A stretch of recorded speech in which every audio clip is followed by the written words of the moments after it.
Good afternoon, ladies and gentlemen.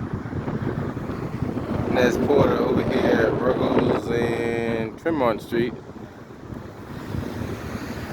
right here in Roxbury. Just want to give you guys a little information. Some of y'all may know, some of y'all may not know. This is what they have planned for this area.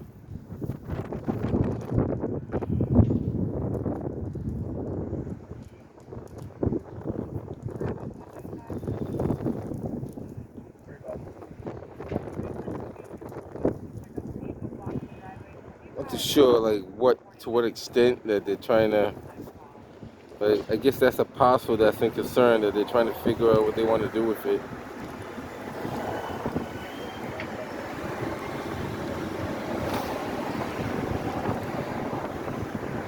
I don't know what they want to put there or what they plan on putting there, who knows. But even more concerning, they have a lot of money to waste on nothing at all.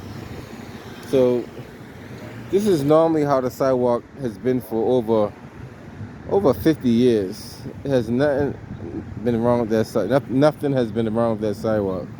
Sidewalk, other than it's not concrete on it, they put asphalt on there. But they look like they're trying to make the sidewalk wider. Now, they spend millions and millions of dollars to really do nothing. But yet we got our schools getting shut down. Homeless people don't have houses to live in. But they're spending money on a sidewalk it's a one-way street, by the way. It's a one-way street. It's always been a one-way street. There's not much traffic on this street. Moving light poles over 4 feet. And barrels in the middle of the street. Run it over. Shouldn't be in the street. You got a barrel in the middle of the street for no reason at all. Stuff like that. It shouldn't even. I'd be a good Samaritan and move it out the street, but things like that. You're causing more road hazard than anything else.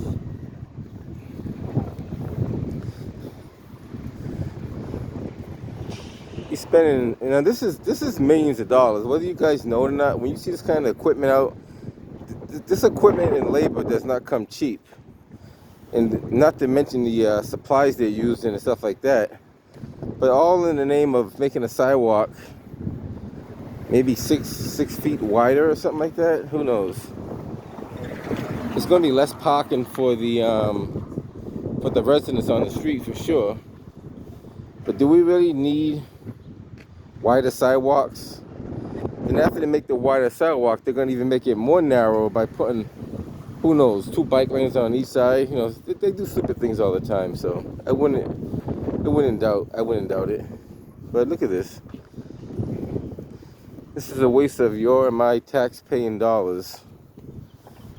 This is done without our consent. They don't ask us, do we want this in place? They just decide to do it and do it. And Mayor Wu is just as guilty as the ones that do it, because she's been the city council for years. It's not like this is her first rodeo. She knows the game plan. She knows exactly what they do and how they do it. But she just goes along with the system. She's part of the system. Anybody in city council that pretends they're going to help you, they're not going to help you, because they're part of the system. The system does not go against the system, so you guys know. Once you're in the system, you're supposed to make it look like you're going against the system, but in reality, you're playing the same game. So politics is a game. It's all about manipulating money and controlling you to do what they want you to do. Now, if you really want to clean up the neighborhood, meet with the people. Talk with the people. Ask them what they want in their community. I'm pretty sure the people in this community did not ask for narrower streets. If they did, is it to their liking? Did they really suggest this? I don't think so. I honestly don't think so. And matter of fact, I spoke to some people in the community. They didn't even know they were even going to do this, to be honest with you. And the question is, it's been like this for so many years. Why are you trying to change it now?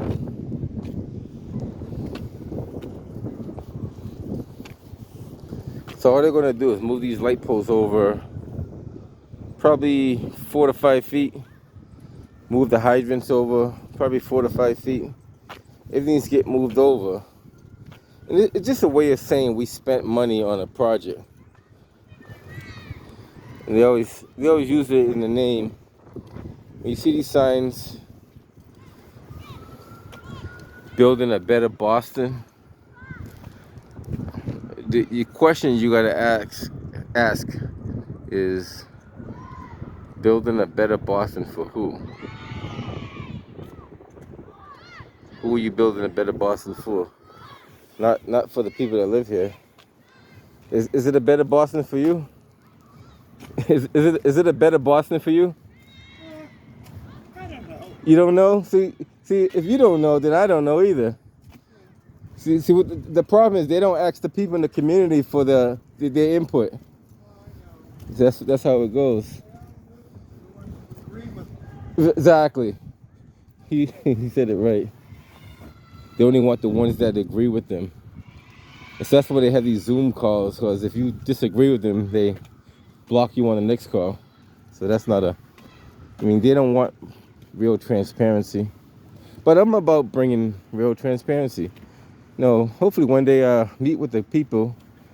We could document their feelings. They could voice their opinions. Just like they messed up Malcolm X Park and tried to extort money from the taxpayers. I do a lot of sneaky, conniving stuff behind the closed doors. Like, what is this going to improve? Like, you have less parking. You have a wider sidewalk for no reason at all, really. Like, I don't even know what's the logic behind that. I don't even know. But it justifies them spending millions and millions of tax-paying earned dollars, and they can't even plow the streets right. Yeah, that's a shame. Why don't they invest in better equipment for snow removal? How about that? How about invest in better street cleaners? You know, you want to spend money. How about putting trash receptacles around the city? How about have people empty the trash receptacles on a timely manner? How about that kind of stuff? How about better street lighting? You know, there's a lot of stuff that we can do, but you're not doing it. How about a better traffic light system that moves the traffic through the city of Boston a lot easier and smoother than causing traffic jams? How about that? Mayor Wu, you've been in office long enough. You had a plan. Where's your plan? You know, don't say you have a plan and you've been in it long enough and don't have a plan. If you've been in city council, your plan should already been in motion. But it's not. Your plan is to extort money from the taxpayers. When they call you, you don't return their phone calls. That's your plan. Now, I can say this because I asked her to give me a call. Zezito DePina, he also asked her to give him a call. And she yet to return any phone calls. So we don't bother with them no more. We don't bother with the greedy politicians. You already set your mark in the stone, so no sense of going back on it now. Like you only get one chance. Actually, you had too many chances. We gave you enough chances as it is. Crime rate in the school system is out of control. They'd rather close schools than correct the schools. So that means every time the school system has a problem, shut down the school. Don't bother reforming it. Just get rid of it.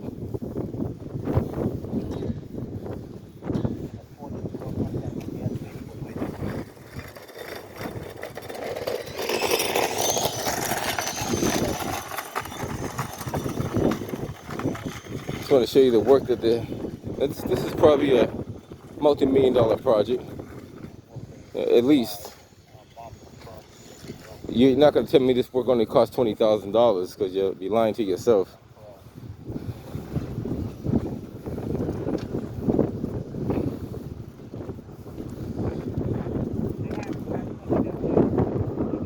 That's what we have to deal with. Corrupt politicians in the city of Boston.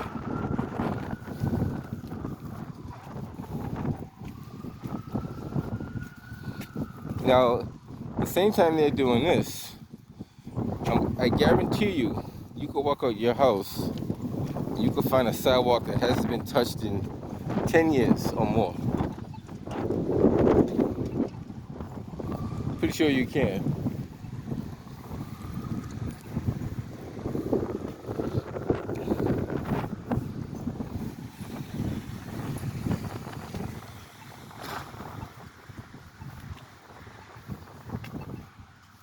That's those light poles that they have stored in the backyard of Whittier Street that they're using out here.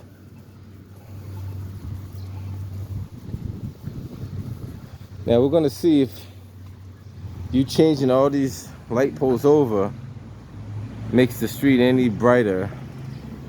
Might make it a little bit brighter, but not a whole lot. We'll see.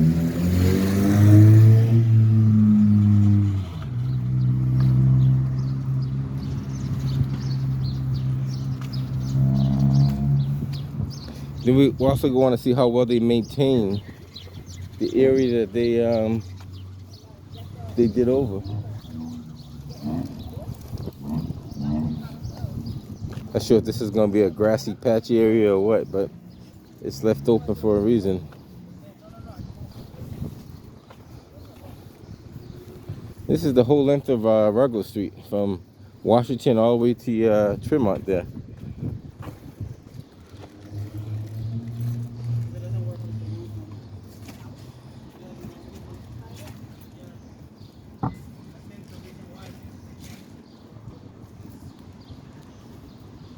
They've been working on this for quite a while too, so it's not like it's been like this for at least 3 months, maybe a little longer. And if they don't do sections, I noticed that they won't fix one section of the street at a time. They tip the whole street at one time, which is kind of weird. Because you're not going to fix the whole street back at one time, so why tear it up all at one time? If you guys know the logic behind that, let me know.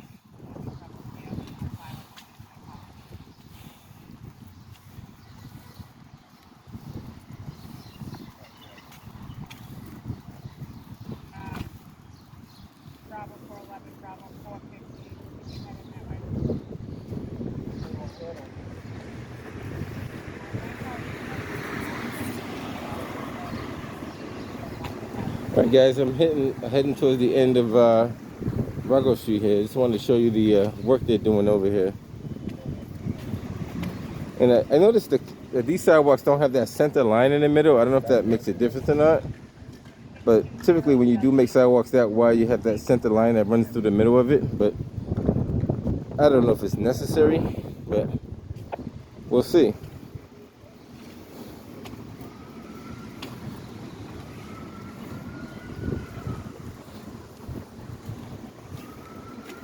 This is the, I guess you call it the transition, where you transition from concrete to brick.